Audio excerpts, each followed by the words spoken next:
Hello there and welcome back to the Sanctum, the place where I show you all my tricks, like put them off live right in front of you. And today I'm gonna be rolling solo, flying solo, because somebody decided to take a break, and now I will be running the entirety of the show by myself, just like in the old days. And today we're gonna be hitting once again the project that we started off several weeks ago now on Mixbus. And we're very close to finishing off this track. I am quite excited for that very reason, because the mix itself, it's already shaping up, and it's actually sounding very good. We are at a very advanced stage when it comes to the sound of mix, and today I'm going to be focusing on a particular section of the track, which is the final track, is the final portion of the song, because we haven't addressed some of the elements there. And the idea is to make it much more exciting, much more, how can I put it, impactful, if that makes sense to you. So with that being said, let's take a look at the screen.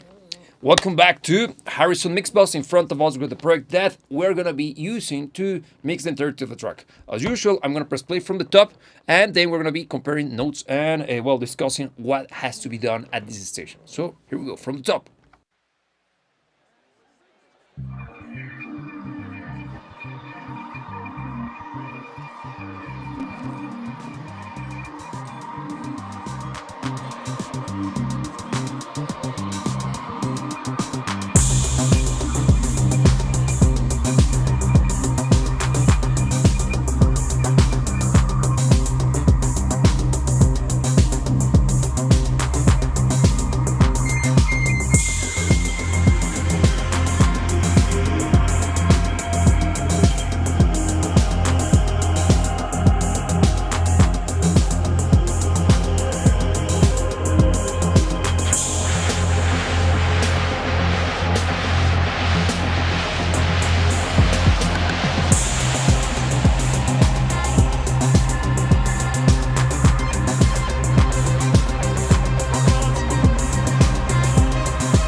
What do you think, guys? Because Thiago decided to take a break for today. But whatever.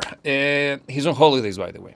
Now, first, the question is towards you, of course. But in my case, let me give you my positioning. At this stage, the sound of the mix is very good. We reach a point in which it's going to be very tough to come up with huge changes to the sound or to make huge pushes forward when it comes to the differences in the mixing, if that makes sense to you, because we are very close to the end now. Now, the big problem that I found, besides my notes, which I will read them out loud later on, is that we got this particular tom. Let me find it. Is this guy, stirred toms. Let me make sure that is visible to you on the screen. This guy, the guy that is selected at this very point. Let me ring the chat. There you got it. This guy, stirred tom, which is, well, is this guy selected, okay? And that guy in particular has a little bit of extra volume to my taste. But the issue is this. It makes total sense for it to be that loud once the whole monstrosity that is the ending of the song kicks in. So I'm gonna just make sure that I'm gonna write it down. I'm gonna have to automate this guy. I'm gonna have it on my analog notes while you come up with your own text. And Robbie, hello, how's it going? I'm gonna have this as a potential thing to do, which is ST Toms auto. Done. That way I can keep track of on that. And one thing, pro tip, I recommend you to have actual analog notes, handwritten notes, always close to you when mixing, because that way you can remind yourself what you did or what you want to remind yourself to do next time you hit the mixing stage. Okay, I usually have one for each of the projects I'm working on at the moment, okay?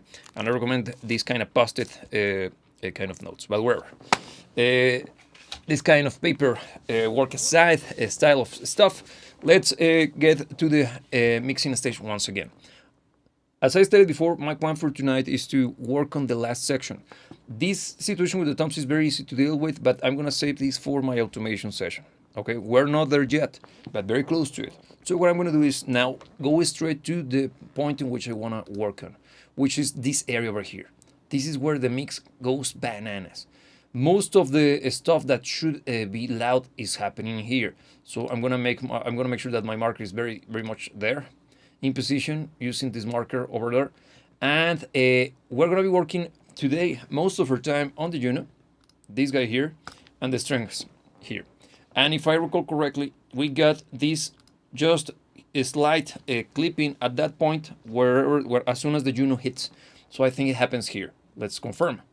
Keep an eye open for the clips.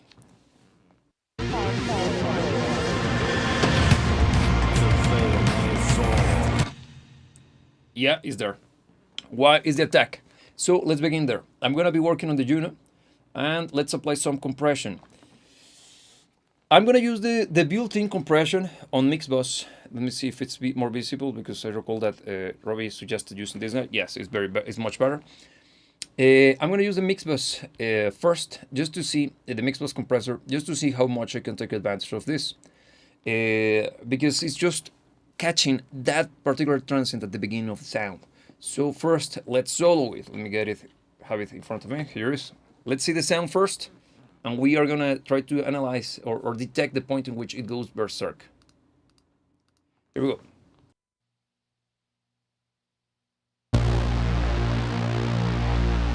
Is there. So I'm gonna dock this guy just to catch it, and I wanna be fast and fastest. The plan for it is to, as soon as the transient kicks in, the system is gonna squash it, the compressor, but it's gonna release it as soon as it squashed it. Trying to make the compressor the least visible possible, because the sound is very consistent, is very much there. So let's see. I'm gonna keep it as leveler, and let's see.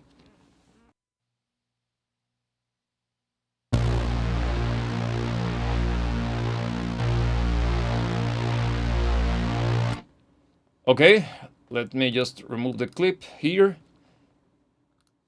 and we can confirm. Damn it, I hate this on Mixbus. It's always a mess to remove the clips. There it is, perfect. Let's see once again.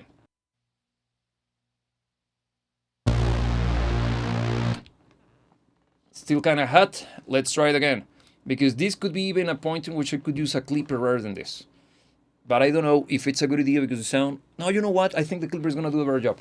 So I'm going to keep the compressor there because it might be helping. But let's insert a clipper. We're going to be using, once again, the stupidly powerful inflator by Sonox. Super good plugin. And let me remove the clip again. Here we go. I'm going to just... somewhere there. That's it.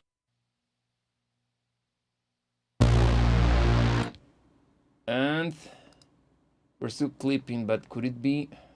Make sure that it's post. It's post fader. Okay. So let's see. Why is it clipping? Is it too loud? Let's try it again. Over there. Yes. Here we go.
Like it, don't you think? It makes the sound a little bit thicker. I'm gonna see if it's because I am pushing my fader way too hot, way too loud. Damn it, I truly hate that.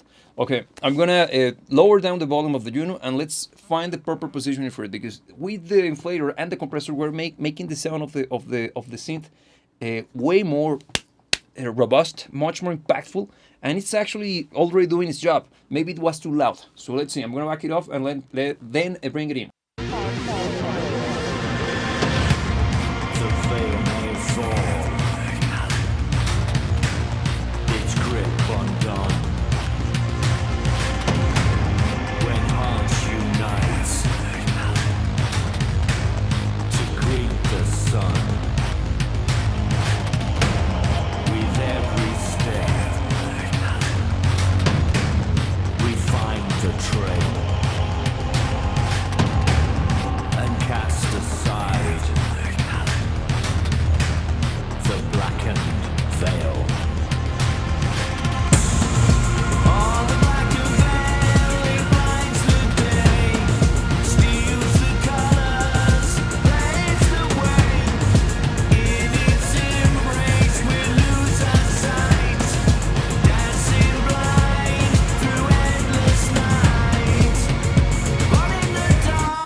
Okay, it feels better, and we only clipped, but when I pushed it way too loud, so we finally fixed that issue.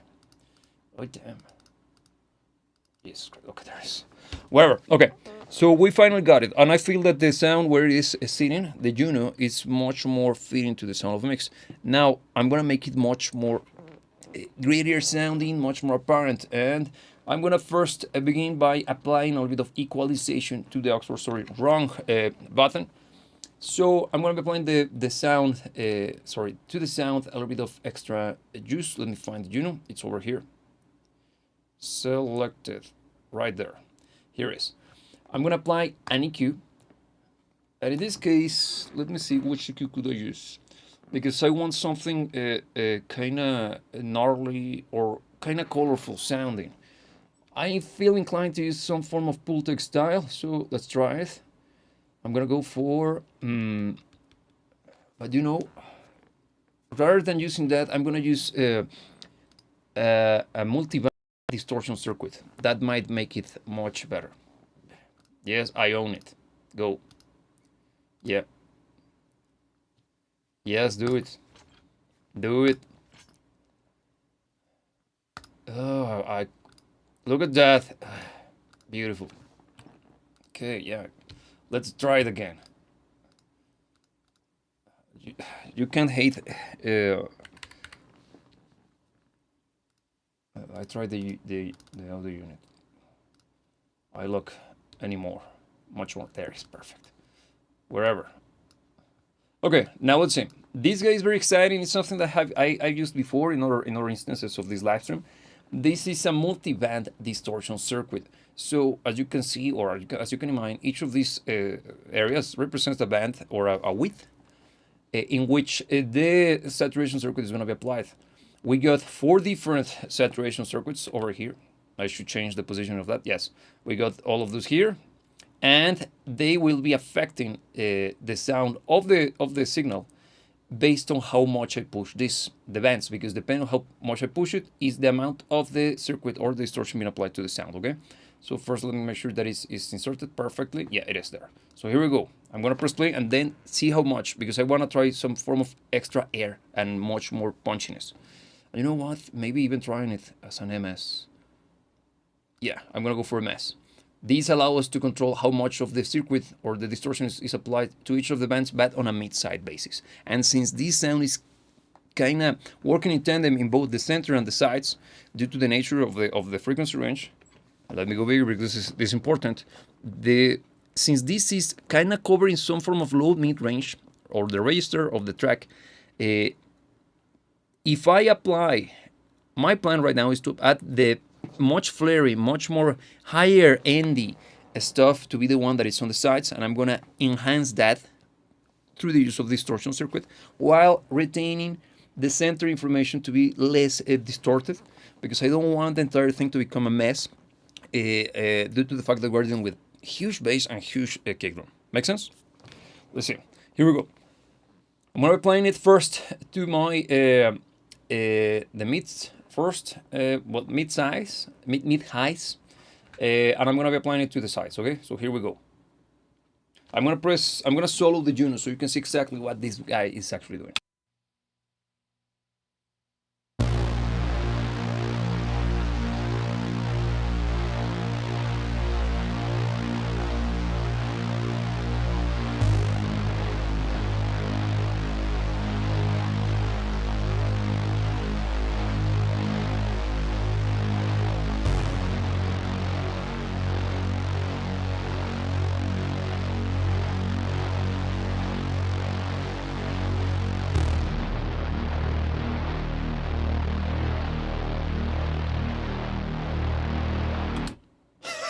So he changed, don't you think?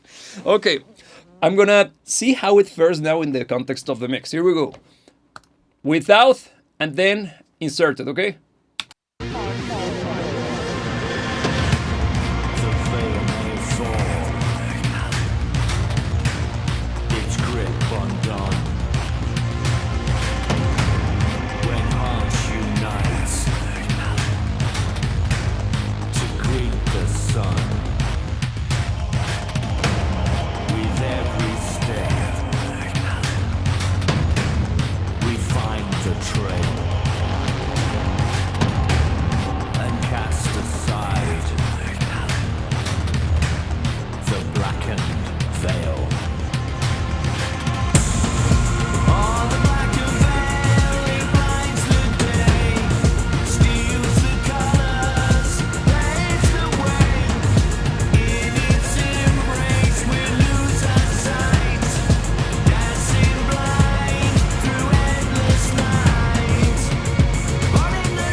It became more exciting, right?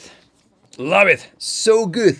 But now I think that it would be a good idea to have a little bit of docking based or a little bit of a side chain with the kick because it's kind of super thick and it's kind of getting in the way of the kick drum. So what I'm gonna do, I'm gonna use the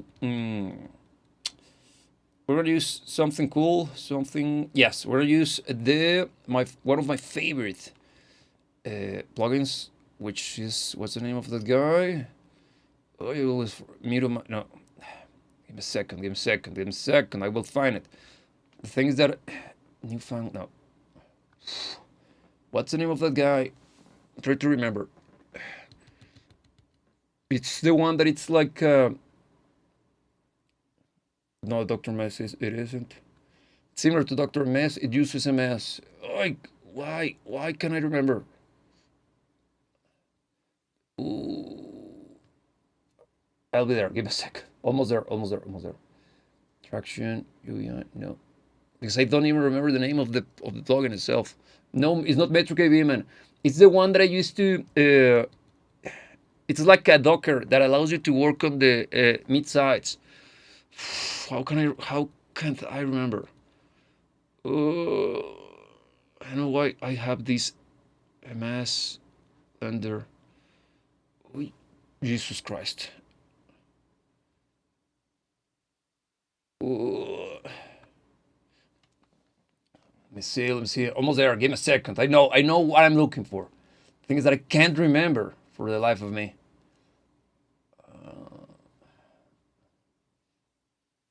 Wait, track spacer. Track spacer. That's the one. I knew it. It had something to do with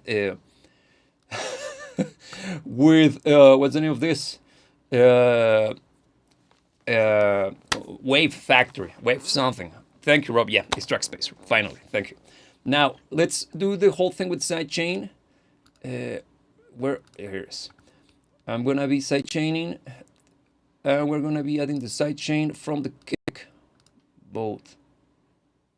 Where the hell is the kick? Okay. So allegedly should be working now. And let's see. I'm gonna press play.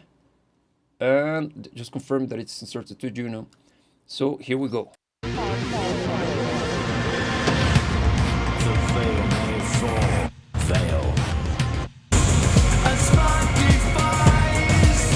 Okay, it's working correctly. So what I'm gonna do first, we're gonna lower the amount, and also let me make sure that we are where we should, especially speaking. Okay, where is my Juno? Juno. Here it is, I think. I guess, yes it is. There it is, perfect. I'm gonna begin from here because that's, I think, yeah, this is exactly where the hits begins. So what I'm gonna be doing first, we're gonna be clicking on this guy so we can bring in the contextual menu. We're gonna go for MS. This means that the attack of the sidechain is gonna be affecting the center information. So we're gonna be letting this guy to hit just the low end. I don't want this guy to affect my stuff that happens on the sides based on the kick, but I'm gonna let the kick duck gently, the sound of the Juno, so we can get a much more cleaner sounding mix. So here we go.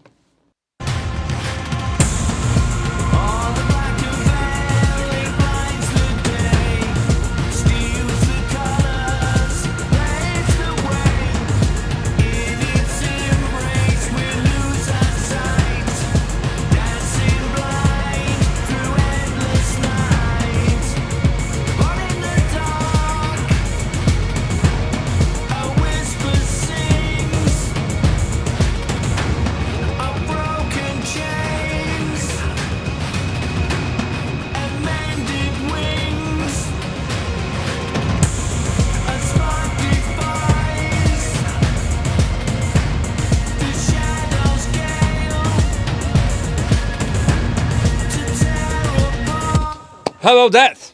It feels cleaner, right? It's less convoluted. It's easier to the ear. This is the reason why I said at the beginning of this live stream that we are at this point of the mix in which all of the moves that we're gonna be applying or doing will be less noticeable, but quite impactful. Because right now, what our objective is when it comes to the mix is to make the sound of the song be more pleasing to the ears, rather than making it shiny or impactful or dramatic in the sense of it being different when compared to the versions of the mix. Because now we reach the stage in which details are king. That's our objective, full on. Okay, I like what this did because it opened up the sound of the synthesizer a little bit more. But I want the synth to be a little bit more present in the mix, but without pushing the volume upwards, because we already had to deal with the situation of the clipping, right? So what I'm gonna do, I'm gonna go back to my mixing stage or area. And in here, I'm gonna be using my sense. I'm gonna use, maybe, let me check my area where I have my special stuff, all of my sense over here in the mixer. I got right now plenty of auxiliary buses. What I'm gonna do first, I think I'm gonna use the Dimension D and even the stage, which the Dimension D bus has first. If I recall correctly, I applied the equalizer to just to have it there in case, removing some of the low end. Yeah, good idea. Then we got the fantastic Dimension D by Universal Audio. Such a good plugin. Being very frank, that's a very good plugin. But also we got the Stereo Maker, which is making the whole thing super wide, as you can see. Okay. Why? Because it makes sense. And the point of this actual bus is to just begin the sounds we throw at it.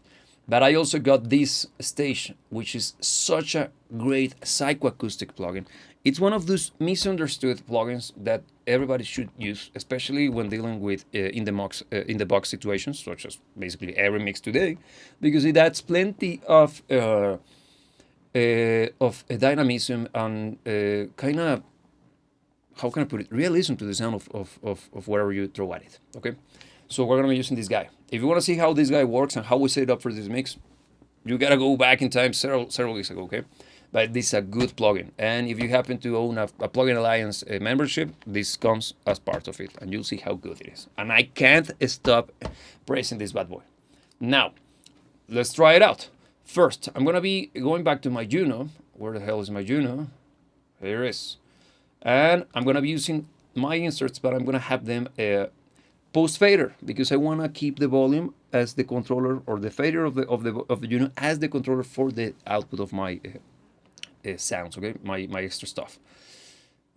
So first dimension, and we're gonna be just pressing play and adding it to taste. Here we go.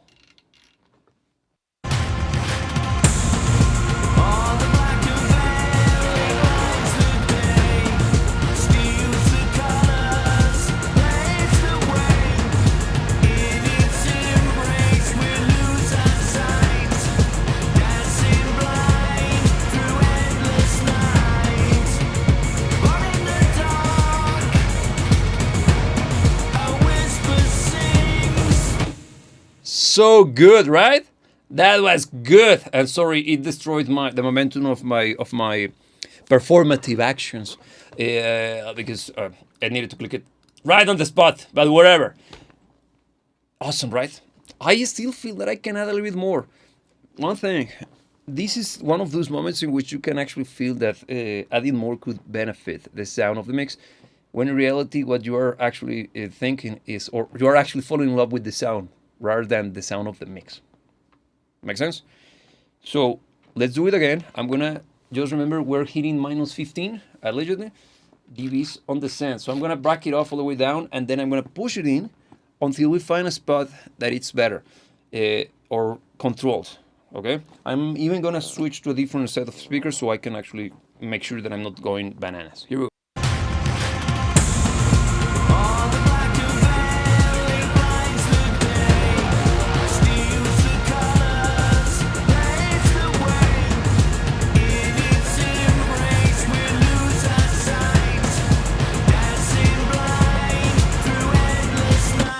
And look at this. Look at it. We went back to 1540 something. How poetic. How obvious. And even though I switched to a different speaker set, I also felt that it was the sweet spot. Good. Now, next stage, I'm gonna add that stage plugin, which is kind of a quasi, how can I describe it? Like a reverb-like of thing, but it adds motion. It's kind of a very, very interestingly modulated sounding reverb slash delay slash convolution reverb. It has many things going on. Okay, so here we go. I'm gonna do the same, try that through the technique, which is pressing play, going bananas, and then backing it off until we find the sweet spot. Here we go.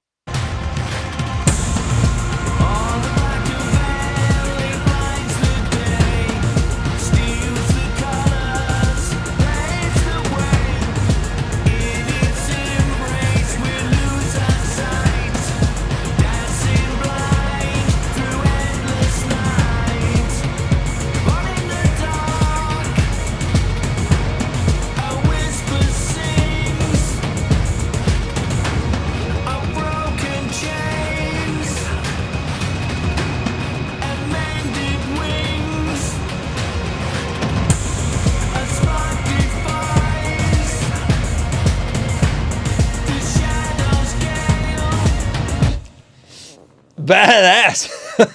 Love it. So good. So good. Now, question is, should we add more distortion? Let's try it. Because we got already our sugar on our Juno, but maybe by adding the saturation here, we can make it a little bit more. It has a different color. So let's see.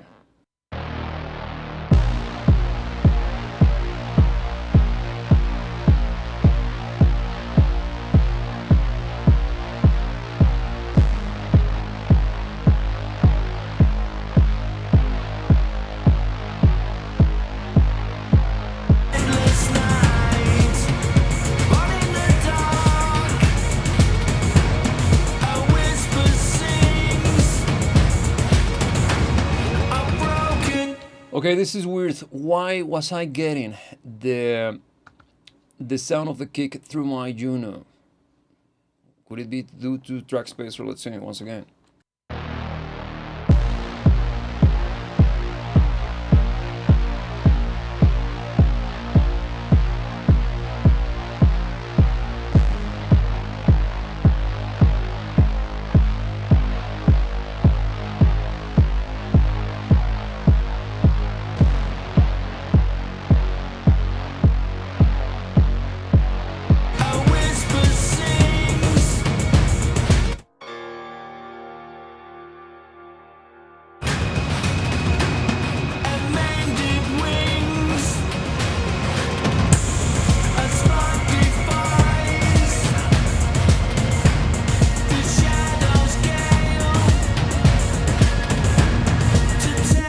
That's super weird. Let's see what's going on.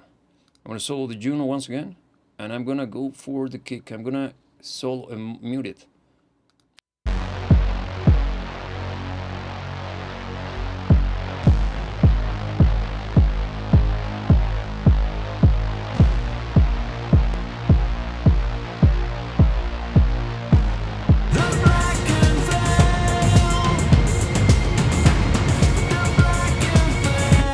Okay, this is concerning now.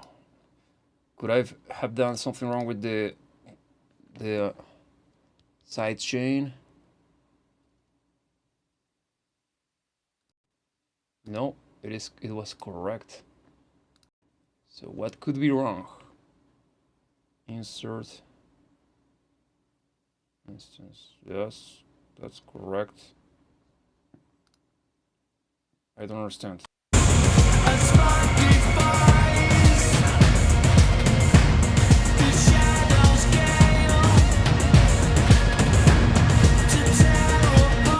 Okay, if you happen to know what's going on with this, anyone watching, please let me know in the comments, because this is kind of weird. It's the first time it behaves like this. Or I might be doing something very dumb. This is correct. Well, it's been sent to, let's see, like this. So I'm on a signal anyway, let's see.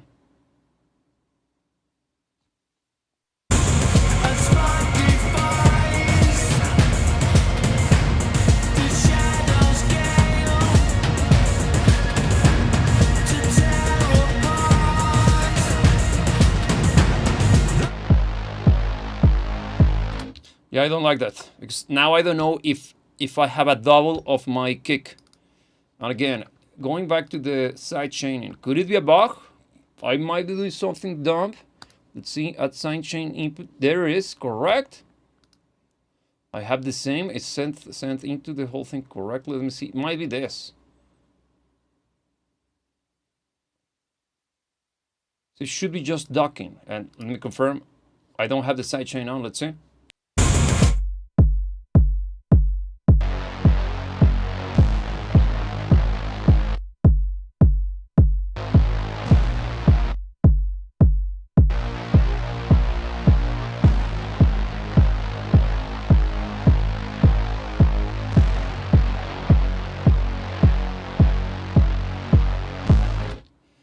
Don't know.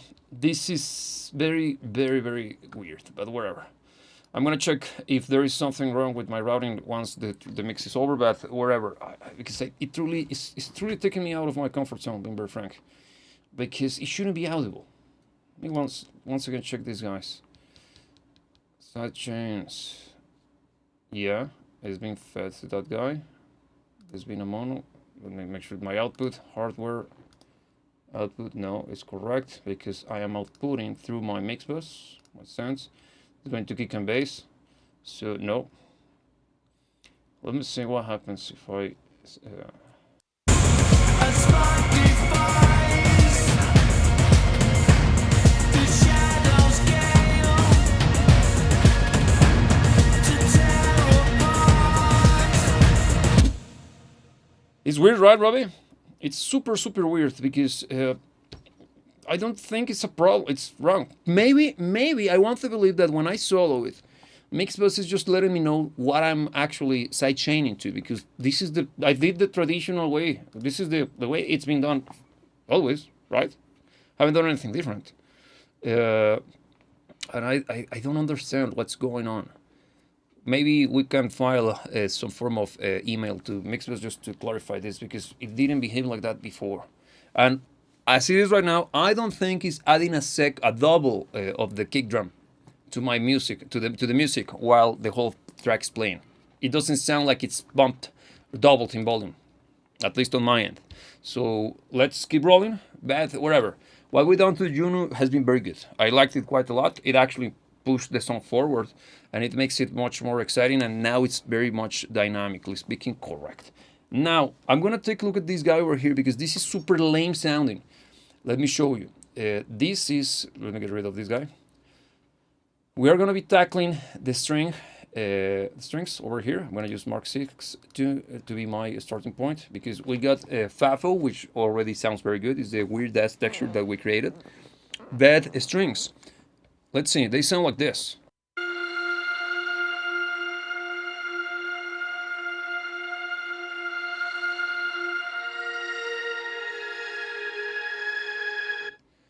Very open, very atmospheric, very much exciting. But in the context of the mix, they feel buried and not as punchy or as lively as I would like them to be. They sound like this, now that we have this sound in our heads.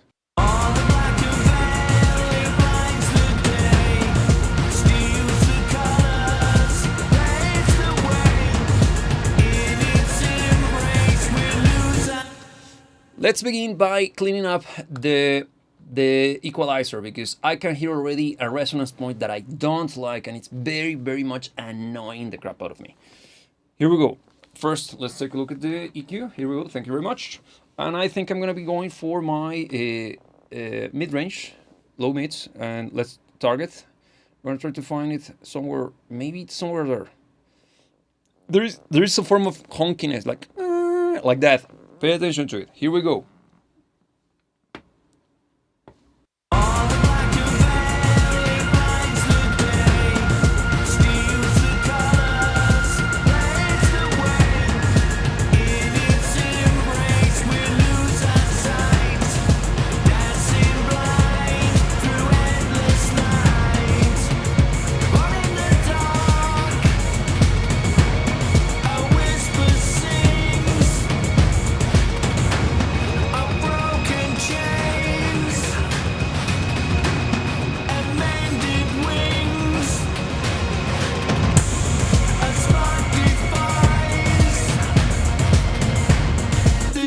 Okay, better, right? Now, I think I pushed my highs a little bit too much. I'm gonna dog them just a tiny bit. But also, I think I'm gonna add compression. So I'm gonna compress this guy first. Turn it on, thank you. And let's go for compressor dynamics. Let's play with threshold. And again, we're gonna be working with the leveler, because I want just a super gentle compression. I'm going to try to be fast on my attack, slow on my release, because I want to keep kind of a consistent sound without being overly notorious or obvious on my compression. Let's see how it sounds like.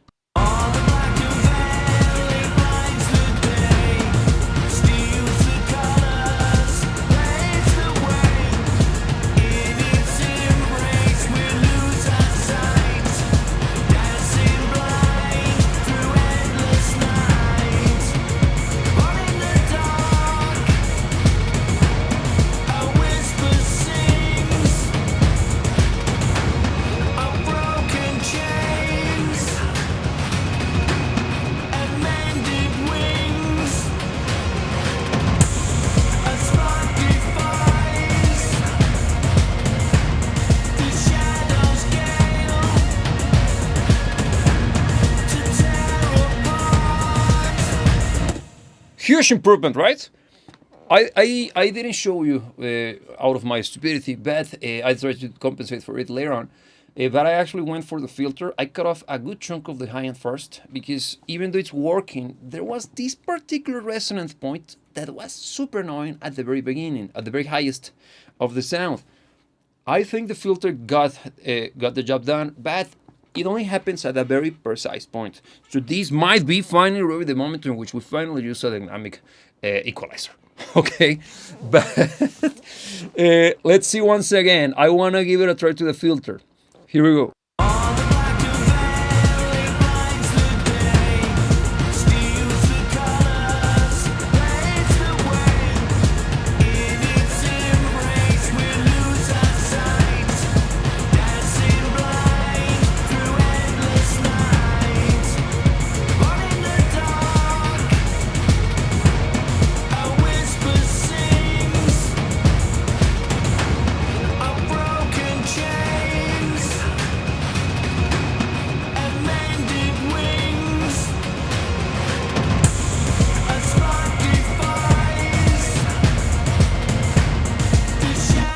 No, I like it. I like it. We can survive, but I think we can make it better. So yes, let's bring on the goddamn dynamic EQ. F it. Okay, what we're looking for is Sonox. It's the one that I tried to use the other day, but for whatever reason the Mixbus didn't get it. Is the dynamics EQ, dynamic EQ, of course. That's it. There is. So simple to use and so good. Okay, so let's try it.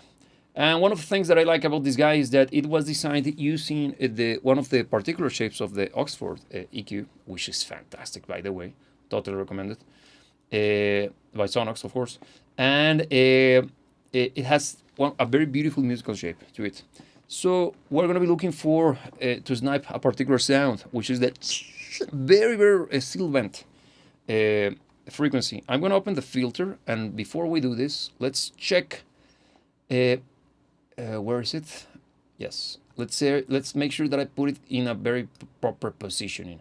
I'm going to have it right after the EQ because I like what the EQ is doing, but I think after with the compression and stuff, we got that particular bump. So let's do it. Here we go.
That guy. Could you hear it? Now let's see. Let's see if this did the job.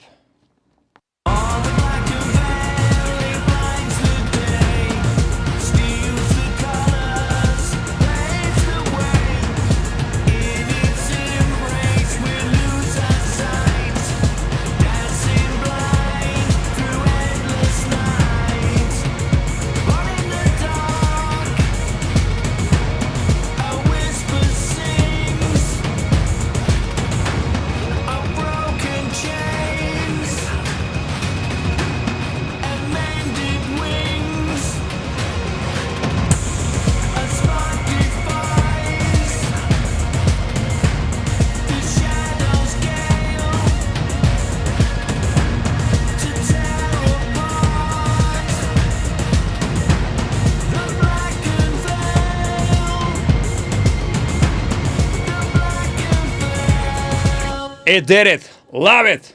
Now, let's make it pop.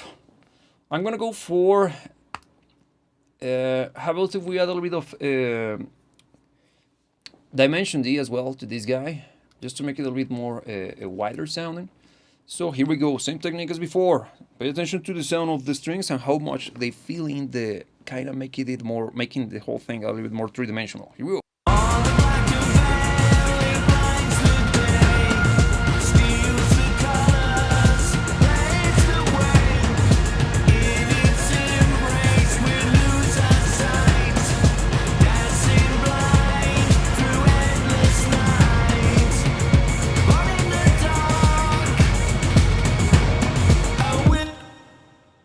So good, right?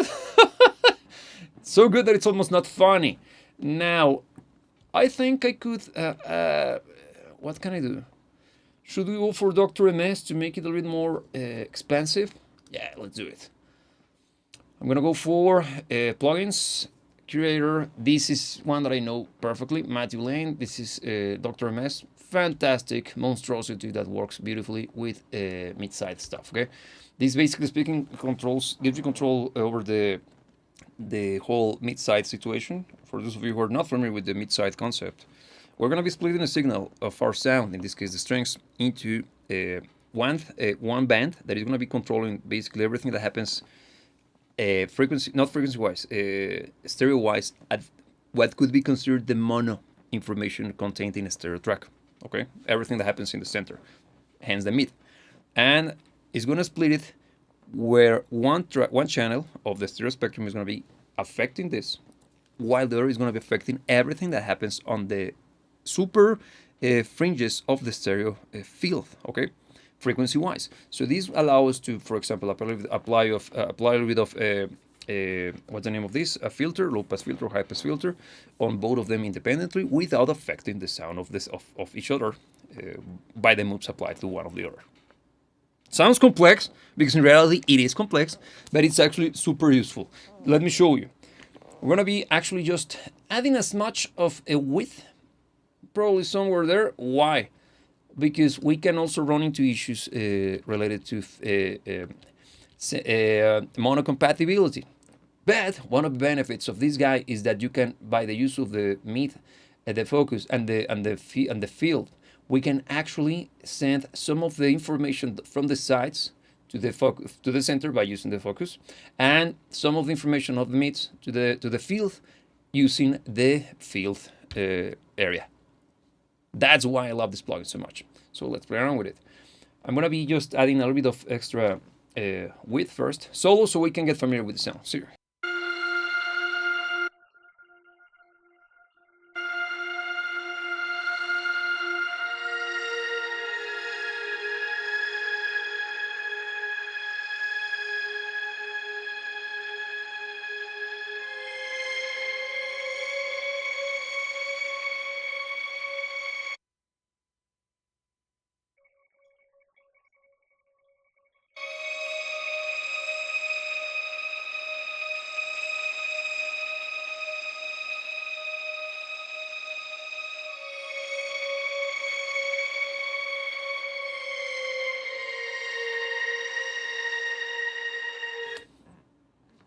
Sounds better, right? But not necessarily different. Let's see how it fares in the mix. First off, then I'm gonna press play again, and we're gonna be listening to it, but with this bad boy inserted.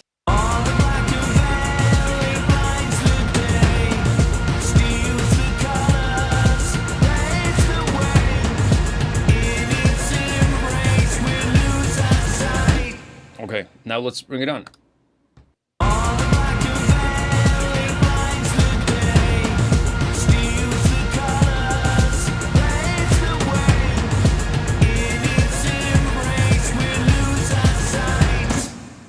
Much more wider, don't you think? And kind of cleaner. Again, it's gonna be very difficult for us to find to hear a huge change, but it's the details. Now we're aiming for perfection in this situation, and this created a kind of cleaner sound, because I used it. I don't know if you noticed it, but I used, when I was working with the mid band, the Dr. MS plugin as a quasi equalizer, removing some of the stuff that was kind of annoying, but I didn't bother with that guy that much when EQing it, because it wasn't produced by the EQ. But when I had the chance to work with this guy, I realized that I can actually remove that particular frequency range. Let me show you once again. Solo with the Dr. MS off. Then I'm going to bring it back and you'll see what do I mean by that. And pay attention to the low mids. There is a little bit of something wrong with it.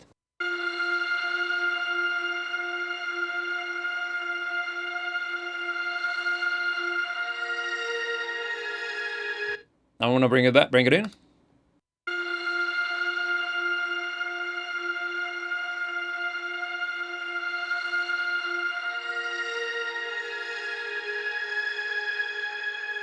Much more open sounding, and in the context of the mix you get a much more impactful and wider sound.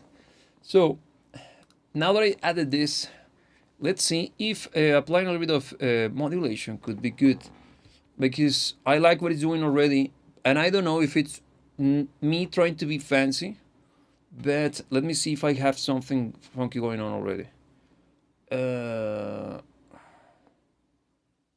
Look, we can add a little bit of the widener on the guitars, but it's just a spread. It's not necessarily adding extra anything. Or we can use my wide effect, which is using the. Let's try it. I'm gonna use the wide effect, okay? Here it is. First, I'm gonna insert it here. It's gonna be widener. Wide, good. Now let me show you, because the wide is kind of complex. It has a series of different stages. First, we got a saturation a circuit controlled or frequency based, which is already set. I know that I'm using it already on some other stuff on this project, so I'm gonna change it. And then we're fading where it comes out of that to the fantastic H949 by Eventide, the OG, well, one of the OG harmonizers. So the idea for this is to add extra level of motion and making the sound of our strings a little bit more wishy-washy and much more musical, because I want to add that kind of vibey thing. How much? Very little. And how much are we going to apply? Even less. Here we go.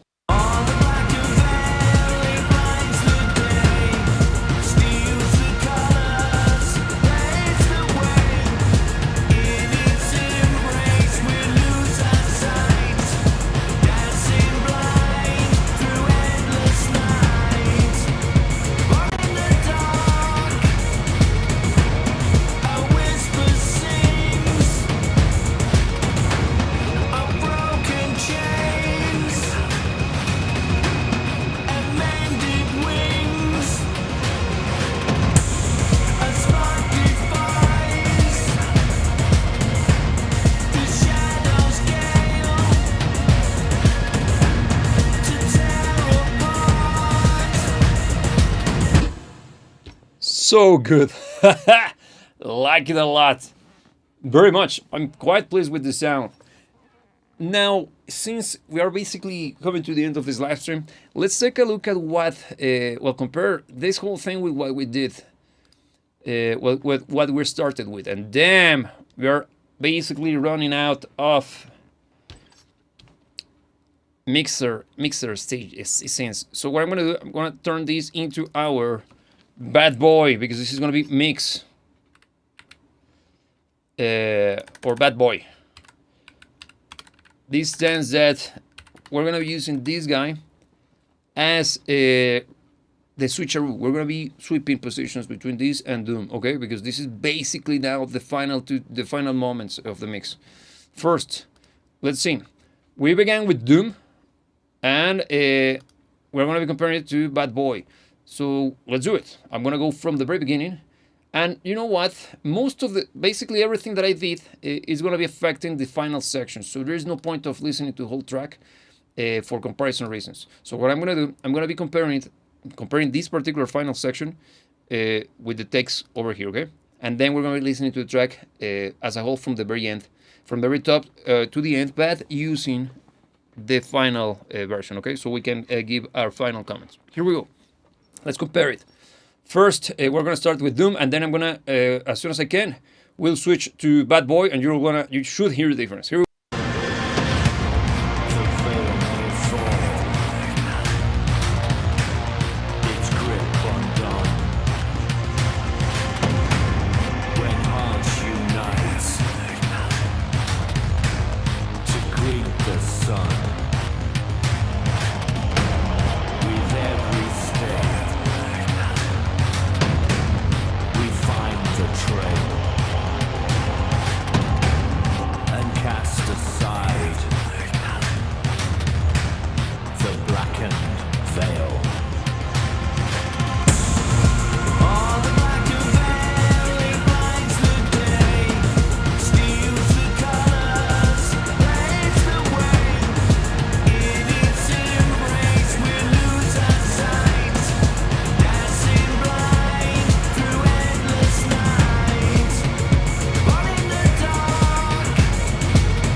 way wider, right? We got a much more open sounding, and also the relationship between the kick drum and the Juno is cleaner. I gotta admit that the Juno sounds a little bit more present in the mix in the first version, but that's due to the fact that it's louder. And also, being louder doesn't mean gooder. It simply means that it's much more in your face, and sometimes a sound could be more enjoyable than others based on the loudness. The issue is that this is very busy, this is extremely busy, and even though I might enjoy the sound of that particular synthesizer quite a lot because, well, it's one of my favorite synths, if not my favorite synth, because the first synth, my first analog synth, my first Relic, okay, it's a very old synth. So I have a particular fondness for it, and also the sound is excellent. The thing is that it was a bit too much in your face, and it was getting in the way of most of the energy of the track. It was sucking up the energy. With these moves, we actually put it in a very good position, less in your face, but making and opening up the space for the rest of the mix to go through in a much more natural sounding way, if that makes sense to you. Also, by widening up and using the side, the lateral stuff, using our buses and the modulation buses, we added a much more thicker sound without being in the way of the mix. So with that being said, finally, let's take a listen to the whole track. And before any single one of you says something about this particular section, which is the party, there is a sample here, this guy that still has issues with the automation. I'm gonna send an email to Harrison Mixbus because it might be a bug. I haven't updated this version. There might be something related to that, because if you recall, some of you watching, we already had this automated. We did it just as a tryout, but it never stuck. It's been reset several times. It might be, I don't know what is going on. So this is gonna be kind of loud at one point. So bear that in mind. But for the rest of the track, I think we got a very solid mix. So just to make sure that we're gonna be listening to the correct one, I'm gonna go to the very beginning. And let's take a look at the mixer. Yes, we're gonna be listening to Bad Boy. So final listen of today's exercise, and make sure to keep an eye open for any potential thing that you spot. Because the idea is for us to leave our markers, and then come back to them during the next session. Here we go from the top.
Excellent, right? Starting to pretty much be done.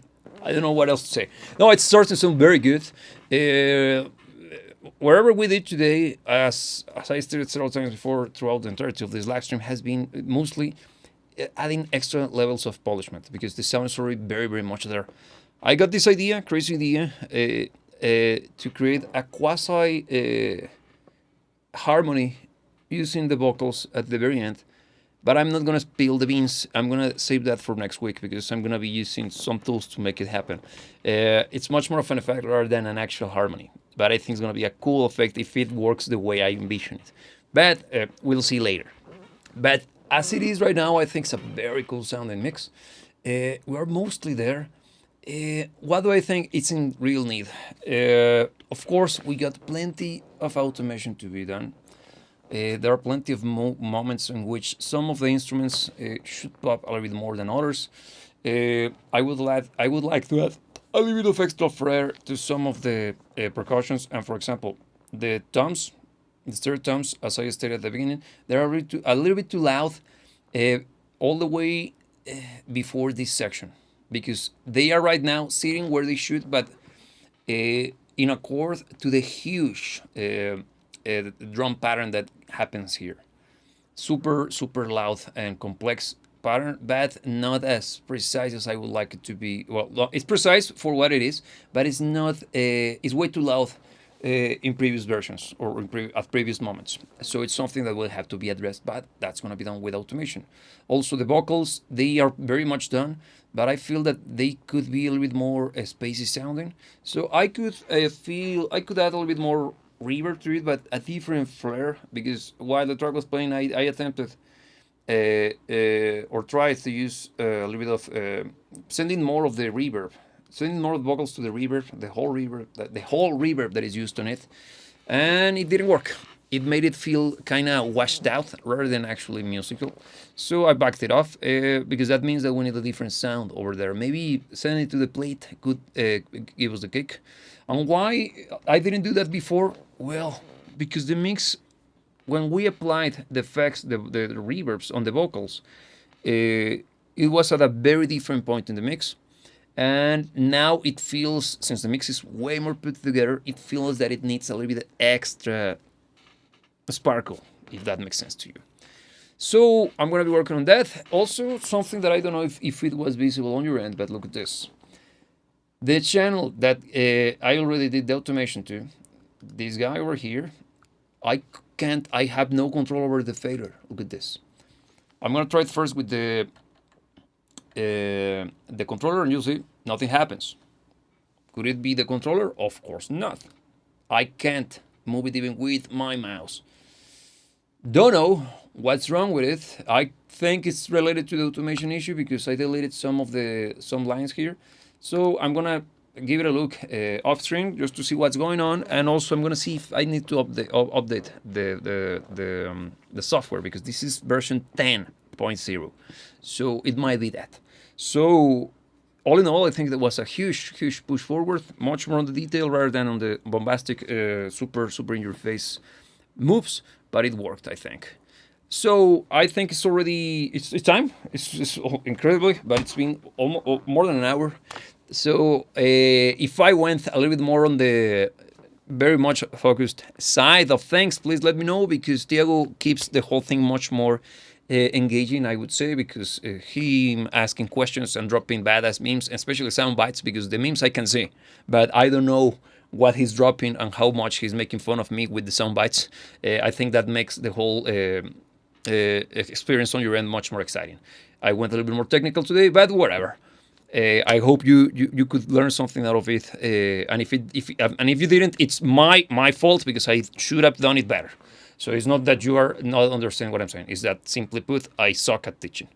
So, with that being said, thank you for joining. Thank you for watching. As usual, if you want support, and thank you, Robbie, for your support.